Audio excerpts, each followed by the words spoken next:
e estamos reunidos aqui hoje para a apresentação de uma conversa que complementa as atividades do componente de Projeto Integrador 2, sob orientação dos professores Flávia Maria Ré e Matheus da Cruz, sobre fake news. E para isso, hoje convidamos Henrique Reis, engenheiro civil e graduando em Ciência Política pela Universidade de São Paulo. E, diga-se de passagem, atuou como estagiário na nossa escola e esteve presente durante o início dessas nossas atividades. Bem, Henrique, quem diria que nossos caminhos se cruzariam novamente, né? E agradeço por ter aceitado o nosso convite, né? Agradeço em nome do meu grupo por ter aceitado o nosso convite e por ter disponibilizado esse tempo com a gente. Um prazer enorme ter conhecido vocês lá na ETEC no estágio e estar aqui. Foi muito elogiado com o convite. Muito obrigado. Prazer é nosso. Bom, Henrique, sabemos que fake news é uma pauta que está em alta nos dias atuais, principalmente quando levamos em conta o contexto das eleições. Tendo em vista isso, pensamos que essa conversa será de extrema importância sobre a compreensão para esse polêmico tema. E para deixar bem elucidado, separamos nossas perguntas em blocos, na qual o primeiro bloco será a definição de fake news e pós-verdade, e o segundo bloco será sobre fake news e eleições. Agora sim, dando início ao primeiro bloco, trago a primeira pergunta, que é o norte de nosso trabalho, né? Como podemos definir fake news e como elas estão contextualizadas nos dias atuais? Bom, fake news, na verdade, sendo bem sintético, é uma notícia falsa, né? Pegar um evento, pode ser real ou não, e disseminar como uma verdade, né? Enfim, tem várias fake news concatenadas correlacionadas com eventos concretos. A gente pode relacionar a vacina ou pode simplesmente falar de eventos totalmente irreais. Teve um caso agora recente que me veio à cabeça, que foi essa cidade da Amazônia que falaram aí que existia, então, um nome diferente, que é algo totalmente verídico, isso não existe, né? Mas, enfim, é um tipo de fake news. Então, eu acredito que fake news pode ser definida como uma notícia pautada em um evento real ou não, que é simplesmente uma mentira. Só contextualizando, né, essa cidade que usou como exemplo é Ratanabá o nome, que chegou até em algum momento, acho que quando estava atingindo seu auge, foi uma conversa que a gente teve aqui nos corredores da escola, né, e que realmente gerou muita dúvida, né, porque o, era um, tinha bastante acesso, bastante até documentos, né, com uma linguagem meio informal sobre essa cidade, né, e, claro, não tinha como a gente ir lá poder confirmar se essa cidade existia ou não, né? É um belo exemplo de fake news Legal. atual. Certo. Bom, a segunda pergunta desse nosso primeiro bloco é assim: quais são os diferentes tipos de fake news e como nós podemos evitá-los? Bom, diferentes tipos de fake news. Olha, acredito que a gente pode pensar em diversas formas de disseminação, seja por imagem, seja por uma notícia, seja por um vídeo, né? Até hoje em dia os deepfakes, que é um tipo de vídeo manipulado, altamente similar com um vídeo concreto, em que a imagem, gesto da pessoa, e inclusive a voz, é manipulada para simular a verdade, né? E eu acredito que é uma tipologia no caso da disseminação, né? Tipo de fake news, difícil de criar uma tipologia, de uma tipificação, né?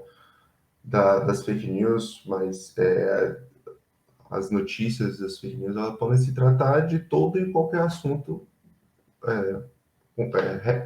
presente ou do passado, né? Você pode criar notícias falsas ou ideias falsas, ou melhor, ideias falsas sobre a história, por exemplo, né? Sobre eventos históricos de qualquer país.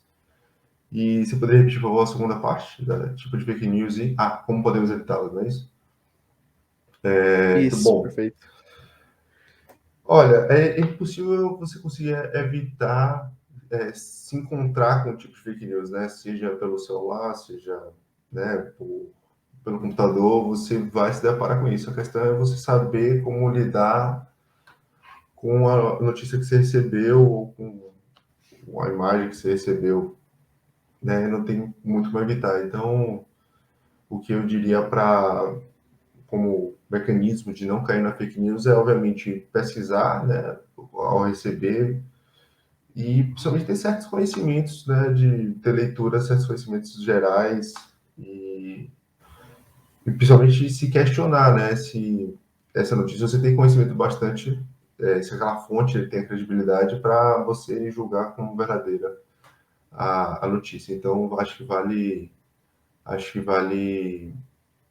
sempre pesquisar na internet e principalmente uma forma de tentar não ter contato é ter sites confiáveis para fontes confiáveis de pesquisa, né? Então acho que seria um mecanismo válido.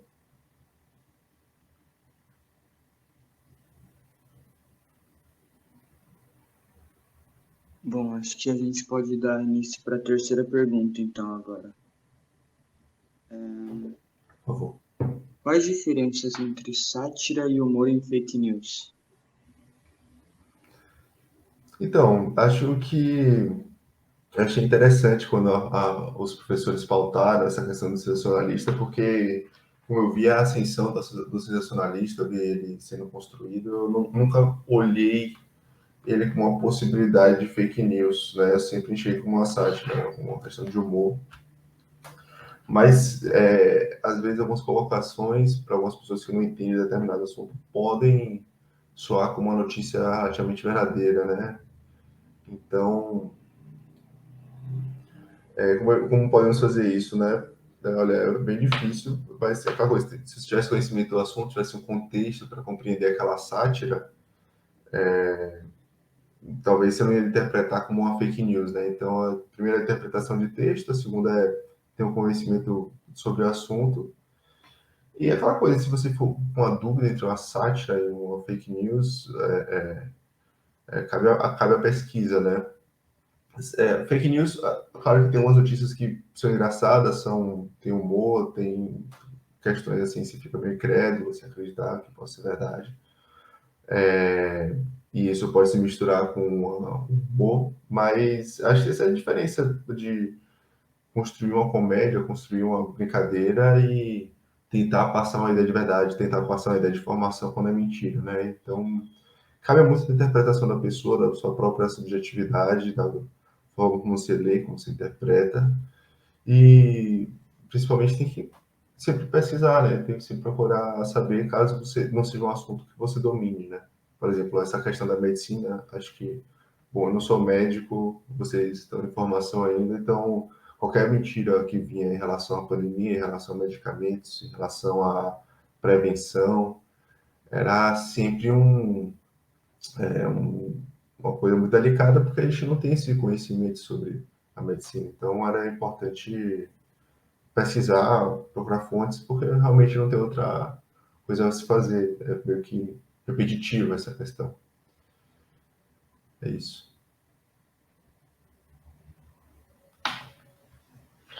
Bom, Henrique, é o seguinte, como a gente já no começo já vinha falado sobre as fake news, contextualizou e tipos, eu queria falar um pouco sobre de que maneira as áreas acadêmicas, as instituições de ensino, elas podem colaborar ao combate desse assunto que está bem decorrente nos dias de hoje.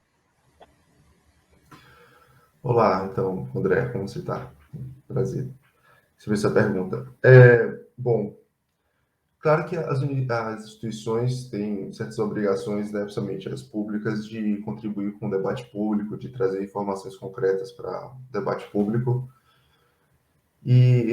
Só que eu apontei um problema na escola, né, dessa aproximação de se colocar no mesmo ambiente de outras mídias, outros canais que não sejam tão legítimos quanto a universidade, né? Eu citei como o caso do YouTube. Primeiro eu vou falar da importância da aproximação, depois eu vou falar da problemática de se colocar no mesmo lugar. Então, as universidades, elas têm certo dever, né, de combater, de levar informação, de, principalmente, construir pesquisas, talvez até fáceis de compreender de como isso é verdadeiro, como isso é falso, passar as informações verdadeiras, principalmente, em certos canais abertos. Mas, geralmente, quando elas passam a informação, as universidades, seja na medicina, seja na astronomia, seja em qualquer ambiente da ciência, elas passam através da imprensa, soltam uma nota à imprensa, ou então o próprio poder público ele utiliza do conhecimento que a universidade produz para, né, como política pública, né?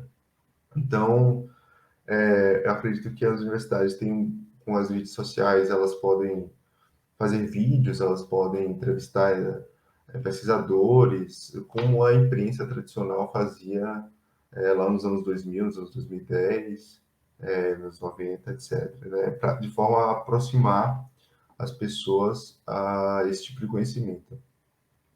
No entanto, como eu apontei na escola, quando ela se insere numa plataforma como o YouTube e fica no mesmo lugar que outros canais que não têm a mesma lisura, não têm a mesma legitimidade e a mesma credibilidade, principalmente, de pesquisa,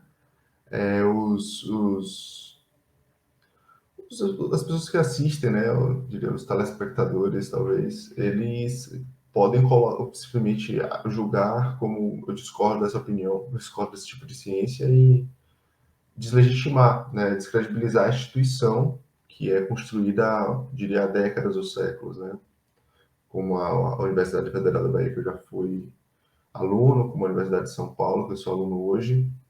Eu vi comentários legitimando a Universidade da USP, acho, do curso de História, alegando que outro tipo de canal era mais isento, tinha mais verdades.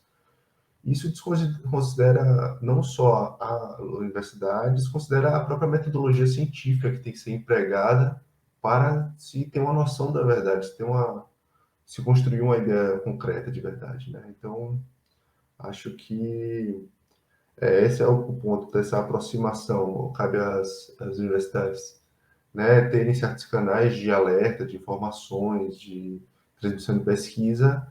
O problema é esse cuidado de não se colocar com o mesmo tipo de credibilidade que outros canais quaisquer, que qualquer pessoa pode pegar uma câmera e fazer um vídeo sobre o assunto.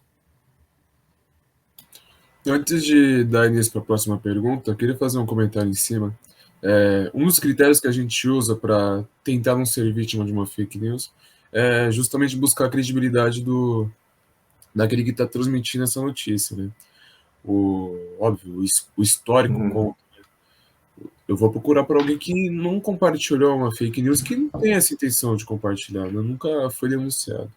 Mas hoje em dia, para mim, assim, é difícil ver alguma instituição, alguém criando uma credibilidade, né? Comparando com essas grandes emissoras que já estão estruturadas aqui não só aqui em São Paulo, né? Como no Brasil todo, e até como universidades, como, lógico, a USP tem seu nome, né? Porque teve bastante tempo para criar o seu crédito, né? E como ela ser vista, e trabalhou acima disso sempre para realmente poder essa sensação de segurança para aqueles que fazem uso, os seus pesquisadores, né? É possível hoje conseguir algum crédito, tipo eu iniciando uma nova imprensa, como estudando na USP a partir de pesquisas, iniciando algum projeto que consiga ser bem sucedido e seja externo da comunidade acadêmica, e ter uma concorrência com esses gigantes da imprensa? Claro que depende muito. No caso, você tem credibilidade por carregar o nome USP e disputar certa credibilidade com a grande imprensa, né? Essa é a pergunta. Isso. Tá, então, olha, considero muito difícil, porque você vai disputar não só a credibilidade, mas a disseminação, né? O alcance.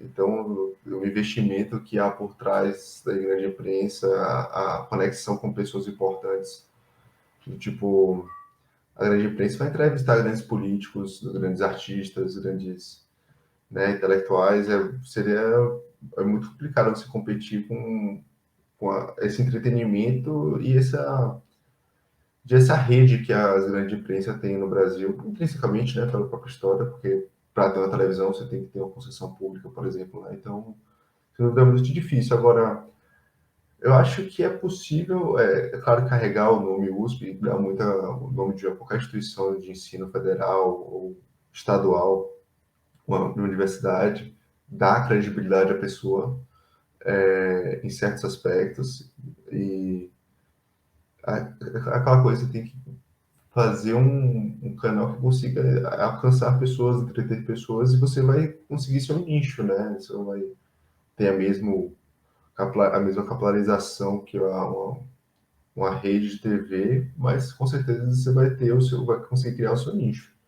E aí vai muito mais dessa questão de conseguir empreender do zero, a partir do YouTube, fazer um bom conteúdo e construir essa credibilidade. Aí vai a questão também de você trazer notícias de forma correta, né, com certa isenção.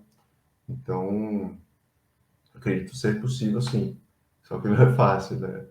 Eu acho que nessa época de YouTubers, muitos pensam, será que eu construiria um canal na minha vida, né? E eu já pensei muito nisso, mas eu sempre desisto muito rapidamente. Ao mesmo tempo que eu reflito a possibilidade, acho que 2 segundos depois eu já penso, isso é loucura, eu jamais faria isso. Então, é possível, mas sem dúvida é muito difícil. Muito obrigado. Acho que pode ir para a próxima pergunta já.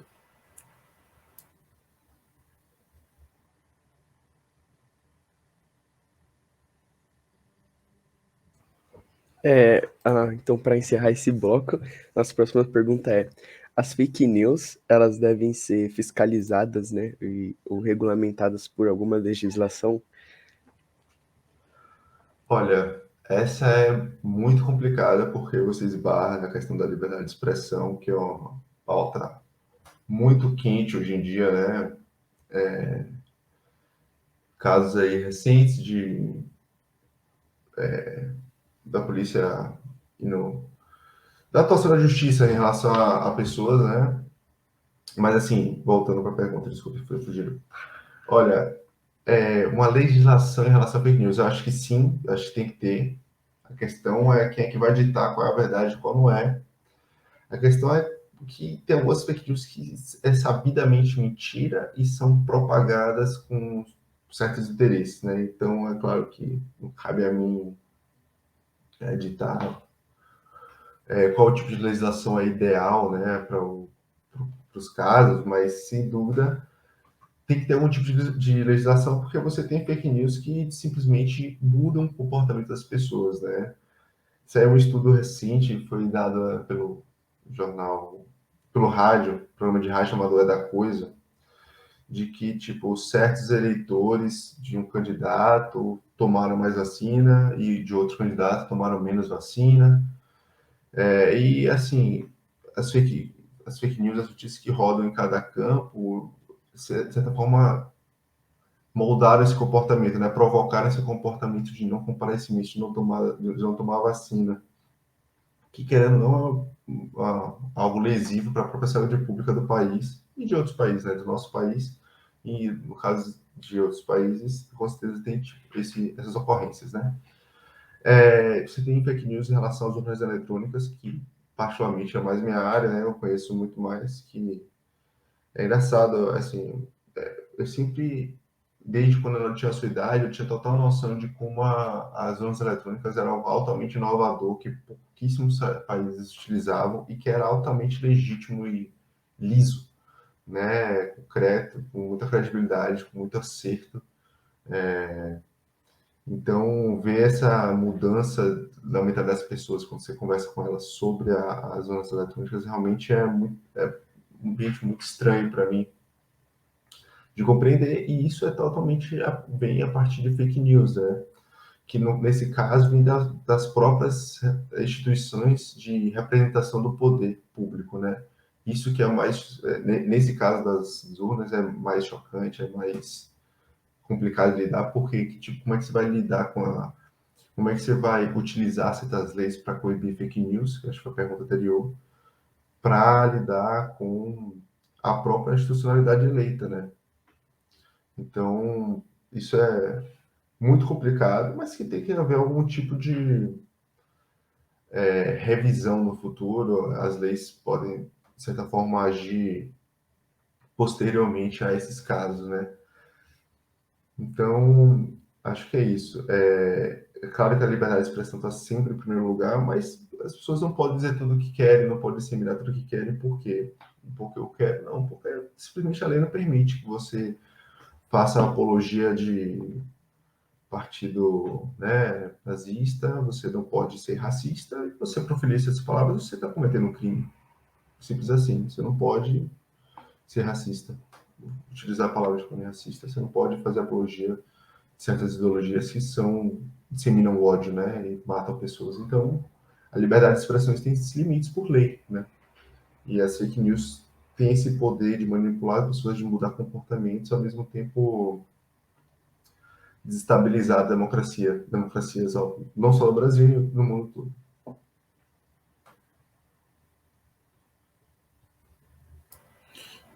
Tem mais um comentário, fazer uma citação até de um clássico do 1984 do George Orwell, o Ministério da Verdade, né? Onde faziam o controle das notícias, né? E acho que até julgava fatos que já foram passados para mudar o contexto e favorecer o grande irmão, né? Quem comandava lá tudo, né? Naquele cenário, né?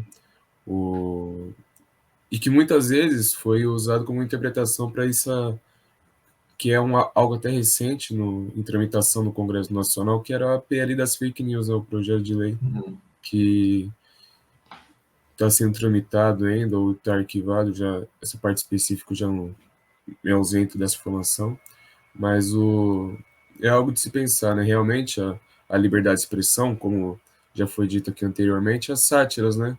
Como que você vai limitar uma sátira? Como você vai limitar alguém de expressar algo, né? Algo que eu acompanho bastante são as sátiras que vêm nos jornais, né? Geralmente nas últimas folhas, né? Até no Roda Viva, aquele feito ao vivo, né? E, tipo, realmente não tem como regulamentar. A minha visão, assim, né? Algo extremamente muito difícil, que requer muitos detalhes para situações extremamente específicas. E realmente é algo que tem que ser pensado realmente com muito detalhe, que pode acabar penalizando alguém realmente. Eu acredito que as sátiras realmente não tem como você, não devem, e não, é claro, dependendo da apologia que estão fazendo, mas sátiras não podem ser censuradas, é claro, dependendo das questões da lei, né, da apologia que estão fazendo. Mas realmente eu não concordo de serem censuradas, porque justamente são sátiras, né? Diferente da notícia que tenta passar a ideia de verdade.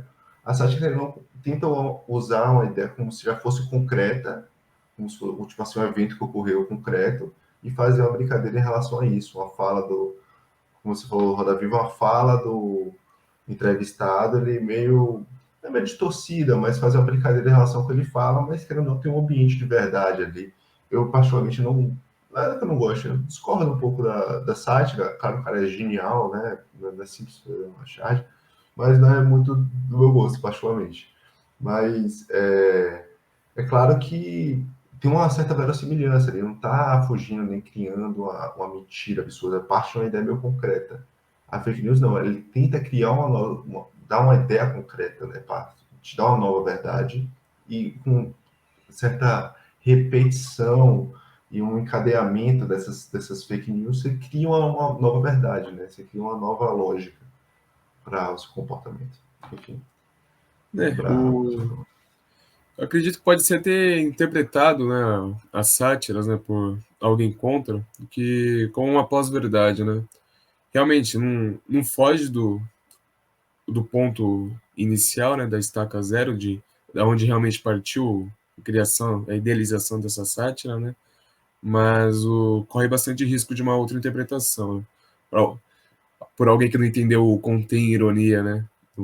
Realmente é um negócio muito perigoso.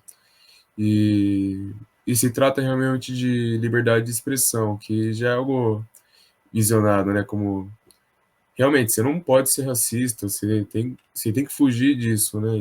Tem que ter, obviamente, uma fiscalização do poder público, né? Agradeço aí, acho que a gente pode ir para a próxima pergunta já, iniciando o próximo bloco, que é sobre eleições no cenário global, né? E já venho com a primeira pergunta, né? Bom, realmente, no cenário global, é possível dizer que teve algum momento que foi a ascensão das fake news? Olha, não, quer dizer, com certeza para o nome, né, houve uma ascensão. E agora, o uso sempre existiu, né, na história. Eu li um texto, acho que ano passado, sobre fake news, como isso era usado desde a Idade Média, acho que até na época dos romanos teve um evento assim específico, mas com essa é a frequência que ocorre, né? Tipo assim, você tem várias notícias falsas por uma questão só, né? Por exemplo, vacinas, beleza. É claro que é um evento grande, mas você tem diversas mentirinhas sobre a vacina. Você vai ter um chip, você vai virar jacaré, você vai pegar AIDS, você tem infinitas pequenas mentiras. Isso tudo é emergencial, não tem nada comprovado cientificamente, é tudo uma invenção do bilionário não sei qual. Né? Você tem muitas historinhas mentirosas para uma questão só, para uma ideia só, um evento só. E eu acho que isso é a questão nova, né? Porque antigamente se dava uma mentira e uma mentira se disseminava. Você falava, contava uma história só e essa história se disseminava. Hoje em dia já não é mais assim. Hoje em dia é uma história da realidade que você começa a contar várias mentiras sobre ela, repetidas vezes, se disseminar para milhares de pessoas, milhões de pessoas, o alcance é muito maior. Então, eu acho que hoje em dia também a grande imprensa no passado também já passou certas mentiras, mas assim, com esse alto poder lesivo como temos hoje, eu diria que a grande virada de chave foi na década de 2010, 2020. E se fosse de tal ano, eu diria 2015. Mas, obviamente, 2015, porque eu acho que eu vi o Facebook mais fervilhante, assim, com notícias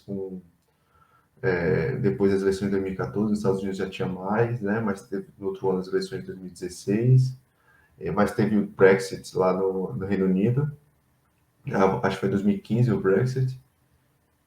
16? Não, as eleições dos Estados Unidos foi em 2018, né? Não, 2016. Foi 2016. Então, assim, acho que fosse para botar um ano do dia 2015 e 2014 por ali. É um grande ano de virada de chave, de disseminação de fake news. E de criar esse escopo, né? De criar essa arquitetura de enviar as notícias.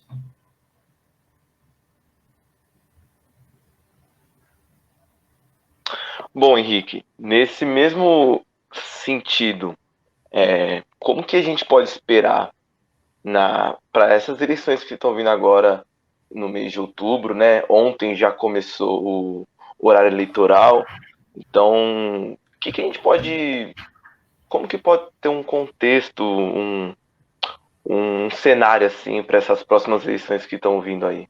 O que você pode dizer um pouco? Olha, eu acho. Bom, vamos lá.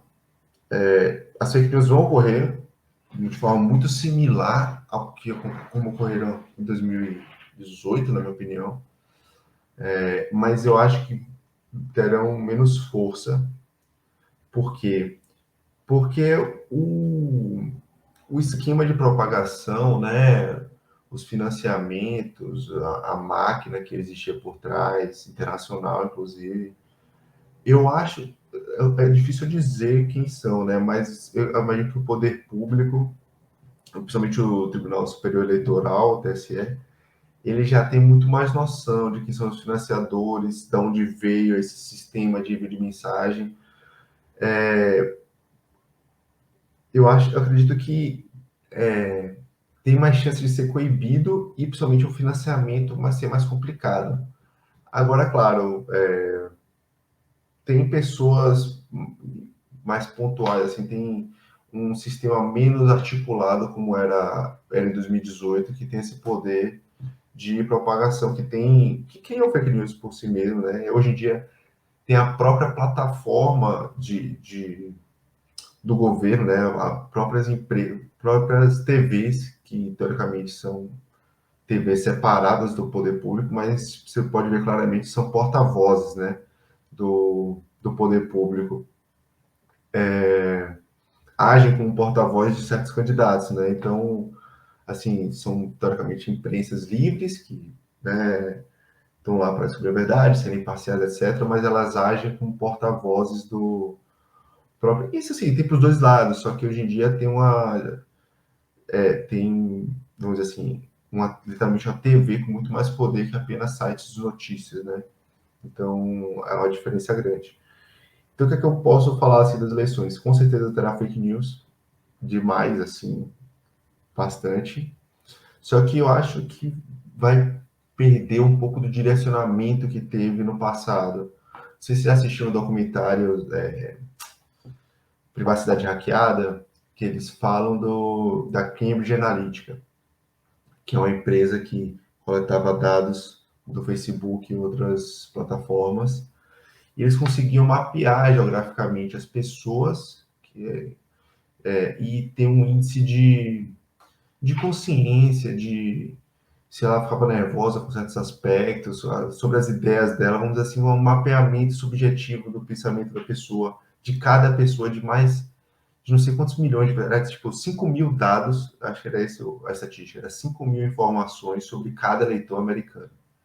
Né? Então, isso estava geograficamente localizado, com um mapeamento subjetivo das pessoas, da própria inteligência das pessoas, meio que mapeada, né? E o disparo era pautado, da ideia, era pautado nesse conhecimento desses dados. Então, se ela tinha, tipo assim, ela era mais evangélica, ela pensava mais assim, era mais assado, então a notícia, o próprio meme que eles criavam, era disparado para esse tipo de pessoa, né? Então, eu acho que essa ideia perdeu força, esse escopo, essa arquitetura, esses dados, esse direcionamento das mensagens perdeu força para esse ano.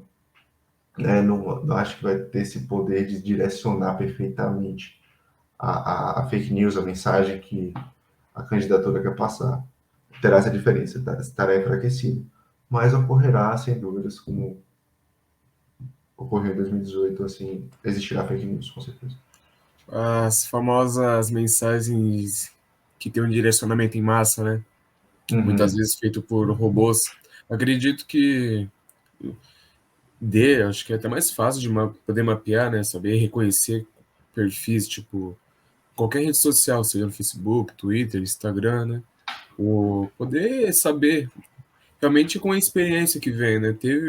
Acho que os poderes públicos aí tiveram uma experiência nessas eleições passadas já de como poder reconhecer, né, o que é um robô, o que é alguém que realmente está usando a plataforma para poder dar a sua opinião, né? E evitar esse direcionamento em massa, né?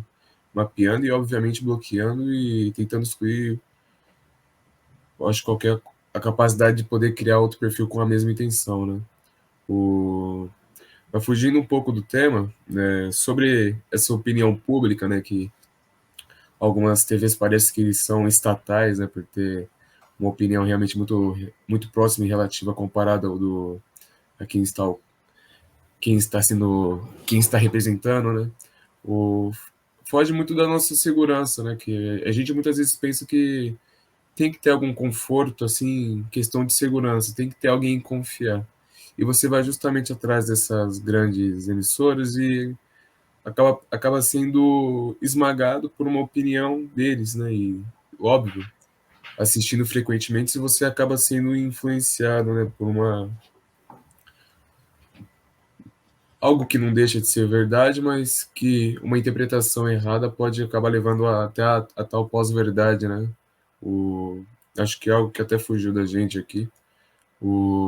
A definição de pós-verdade, né, que foi classificada pelo dicionário Oxford em 2016, se eu não me engano, como a palavra do ano. Então, tipo, realmente não é algo... É algo recente, né? Mas não é algo tão recente assim. Pode ser observado, né? É algo que realmente já vem e que parece que já está estruturado, que a gente tenta fugir disso, mas parece que não tem como fugir. Em algum momento, acredito que todo mundo já tenha sido enganado por algum detalhe assim que acaba sendo passado despercebido, né? Em qualquer, acredito que em qualquer área, seja política, religiosa e acredito que até em meios esportivos, né? Mas é outra citação que eu faço de aclamação da opinião pública, né? A Rússia, e não vou lembrar em que ano agora, mas como fez a anexação da Crimeia, né?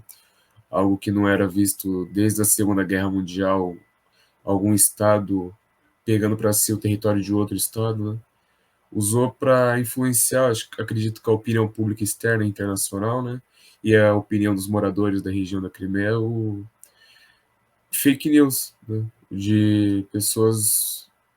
Nossa, era um assunto até pesado, se eu não me engano, não sei se fizeram imagens ou falaram, né, de crianças sendo crucificadas e fazendo rituais assim, acredito que de magia negra, né, para amenizar, acredito que essa palavra é correta, a influência de um estado sobre aquele território e podendo aproveitar para si, tipo, vem para cá que eu vou cuidar de você, né? E acredito que não só esse, né? Acho que não só esse lado da Rússia, né? Teve também o envolvimento dos Estados Unidos no Kuwait, né? Que teve aquela garota que fez aquela apelação, praticamente pedindo não vou lembrar o nome correto dela agora, mas praticamente pedindo o envolvimento norte-americano no Kuwait, né? Para, óbvio, ter a influência norte-americana lá e trazer mais segurança e abaixando a soberania do Kuwait em cima de seu próprio território, né? E no final descobriram que a garota era filha de alguém dentro da embaixada, né, norte-americana no Kuwait. Então, tipo, são esses tipos de pós-verdade que acabam influenciando, assim, não só os detalhes, né? E assim, em casos assustadoramente gigantes, né? Que estão na nossa frente, assim, não só na nossa, mas numa visão internacional que certamente foi lida, pensada, repensada, comentada por diversos pesquisadores e diversos especialistas no assunto, né? Então, tipo, realmente não tem como fugir, né? O, acredito que esse seja o maior medo das eleições de 2022, né? Acho que os dois lados, tanto quem comete, né, que geralmente são os beneficiários de uma fake news, e tanto do lado de quem tenta proteger o cidadão comum e a própria sociedade, né, de acabar sendo influenciado por uma massa assim gigantesca que não tenha como fugir.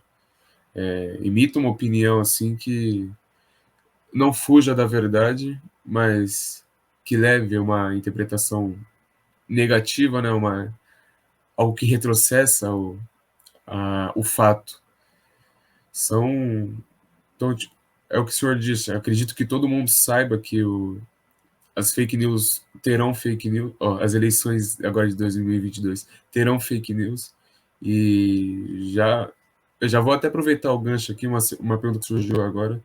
O senhor acha que foi possível criar uma estrutura, essas grandes mídias que fizeram um trabalho de verificação de notícias verdadeiras, foi possível criar uma estrutura para receber essa enchente que está, está se aproximando, essa onda, esse tsunami que está sendo visto se aproximar? Olha, eu imagino que não. Não tem estrutura, né? Porque a produção é muito mais simples do que a checagem. Então, você consegue, sei lá, produzir uma fake news em 10 minutos e para checar a notícia você demoraria muito mais. Então, você produz muito mais rápido do que você consegue checar. Enfim, eu acredito que não. Dificilmente terá esse nível de checagem assim, que consiga contemplar todas, né? E, assim, as fake news vão rolar bastante, não tem muito o que fazer sobre. Assim, o próprio TSE, né? Tem o seu próprio mecanismo de tentar desmentir fake news sobre as eleições, obviamente, sobre o sistema eleitoral, né? Esse é o foco deles. Mas até puniu agora, não sei se foi acho que foi pelo TSE mesmo. Caiu, derrubaram um vídeo da própria da ex-ministra, na verdade, que é candidata hoje em dia. Mandaram tirar do ar um vídeo que tinha uma cartilha sobre como ou não, usar ou não drogas e tal, que era uma cartilha na perspectiva da redução de danos, né, que estava sendo desenvolvida pelo governo, e ela usa aquilo como se fosse uma promoção das drogas, né, a propagação do uso de drogas, e isso caiu, né, por exemplo. Então, a atuação, mas assim, a agência de checagem não acredito que consiga atender todas as fake news que vão ser produzidas. Não acredito. Perfeito, muito obrigado. Agora a gente vai para nossa última pergunta, encerrando o bloco, por favor. Então, para encerrar, a nossa última pergunta é assim: se é possível a gente estimular um dia ou um futuro muito distante ou mais perto que as fake news elas vão ser amenizadas, né? Você falou que é muito mais rápido a gente produzir uma fake news do que investigar ela. Então você acha que, tipo, por exemplo, para acalmar essa situação das fake news, a gente poderia investigar ela, né, mais rápido, para descobrir se é uma fake news ou se é uma verdade, mais rápido do que alguém leva tempo para produzir? Eu acredito que não. Acredito que a tendência é, principalmente no país democrático, isso ser presente, ser constante, assim. A não ser que simplesmente se tenha desenvolvimento do trabalho, que as pessoas sejam mais ocupadas em trabalhar com outras coisas que não sejam fake news, até porque isso é um tipo de trabalho. As pessoas são contratadas para produzir fake news, né? Então, eu não acredito que isso vai acabar, principalmente nas sociedades democráticas. Lembrar acidente, né? Assim, eu tô lendo, tô começando um projeto sobre de relações internacionais sobre o domínio do espaço da internet, né? Sobre o domínio da internet porque a China quer ser detentora da própria internet, né? Ter os sistemas de transmissão, ter as próprias dispositivos de celular, que é a Huawei, né? O Xiaomi, etc. E ela produziu essa 5G agora e tal, e tipo o partido, né, o governo, eles falam que é uma questão de soberania, porque se a internet for é uma questão de proteger e dar estabilidade ao país, senão pode criar uma questão de, não sei se agora a palavra que se usar é de separação, de fissura da estrutura social, uma coisa tipo assim, da legitimidade do governo, né? Então, é claro, você perde certas liberdades, mas tem uma questão relativamente coerente, que é você dar perpetuidade, dar concretude ao governo estabelecido, né? A gente tem hoje, os Estados Unidos viveu, acho que foi 2021, não é? Aquela questão de não aceitar o resultado das eleições, de as pessoas irem invadir o Congresso, que, assim, é uma liberdade que era uma liberdade tão aprofundada que, de certa forma, segregou, né? Destabilizou o país. Não é que eu sou totalmente a favor da liberdade mais aos moldes brasileiros e americanos do que aos moldes chineses. Obviamente, a questão é que tem certas coerências também no que a China fala, né? No governo chinês. Eu compreendo também por questão de Estado, né? Os Estados Unidos também têm interesse de manter a população coesa, assim como o Brasil tem o interesse de manter a população coesa. O que a gente está vendo hoje também é uma certa forma de fragmentação, acho que era a palavra, fragmentação da sociedade, o pensamento na sua própria identificação. Mas, enfim, essa questão de manter a internet ser extremamente livre pode ocasionar esse tipo de estruturação, né, do tecido social. Infelizmente, algo tão útil e tão utilizado no nosso dia a dia, que é a internet, né, pode estar influenciando uma massa dessa aí, né? Como eu usei o termo tsunami, né? Para poder trazer essas fake news, né? Eu acredito que é triste, né? É triste viver num mundo assim que você tem que se preocupar com fake news. É um trabalho assim adicional que podia ser desnecessário, né? Tanto para quem produz essas fake news e tanto para tá quem tem o trabalho de poder analisá-las, né? Podia ser um trabalho que podia ser um esforço, né? Que podia ser utilizado para outros recursos, né? Outros ideais, né? Mas infelizmente não tem como fugir dessa realidade. Bom, a gente encerra por aqui o segundo bloco e com isso a gente encerra também nossa apresentação, nossa conversa de hoje. Quero agradecer novamente por Henrique por ter aceitado o nosso convite. Acredito que essa foi uma conversa bastante produtiva e que certamente vão trazer bastante frutos para a gente, tanto no futuro próximo quanto no futuro longo. Agradeço a todos aqui do grupo por terem se dedicado bastante a esse trabalho. Acho que hoje finalizamos a parte principal esse trabalho que rendeu bastante planejamento para a gente e certamente correu tudo da forma que a gente planejou. Novamente, né, parabéns a todos nós aqui e obrigado, Henrique, por ter aceitado o nosso convite de novo. A gente teve bastante trabalho perante a isso. Desculpa as confusões que teve durante nossa comunicação, né? Mas é isso. Se alguém aqui do grupo tiver mais um comentário, pode falar aí. Não, é o comentário do grupo, se alguém tiver.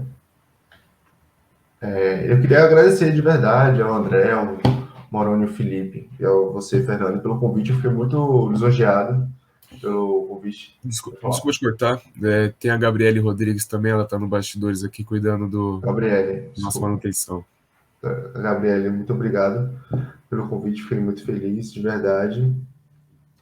Achei, assim, uma coisa totalmente nova para mim também, participar disso. É a primeira vez, vamos dizer assim, um podcast, tal, coisa do tipo, ou entrevista totalmente novo, nunca participei de algo parecido. Então, queria agradecer de verdade pela oportunidade, achei muito interessante. E muito feliz de conhecer vocês lá na ETEC, foi muito interessante também estar naquele ambiente, ver os professores, ver vocês. Enfim, muito obrigado, estudem bastante e se forem voltar, voltem consciente e voltem direito. Muitíssimo obrigado. Essa foi a apresentação da nossa conversa para o nosso projeto do Componente Integrador 2. E ficamos por aqui. Agradeço aí novamente a todos os envolvidos e a orientação dos nossos professores. Obrigado a todos. Lembrando hoje é dia 27 de agosto de 2022, São Paulo, 7:50, né? Obrigado.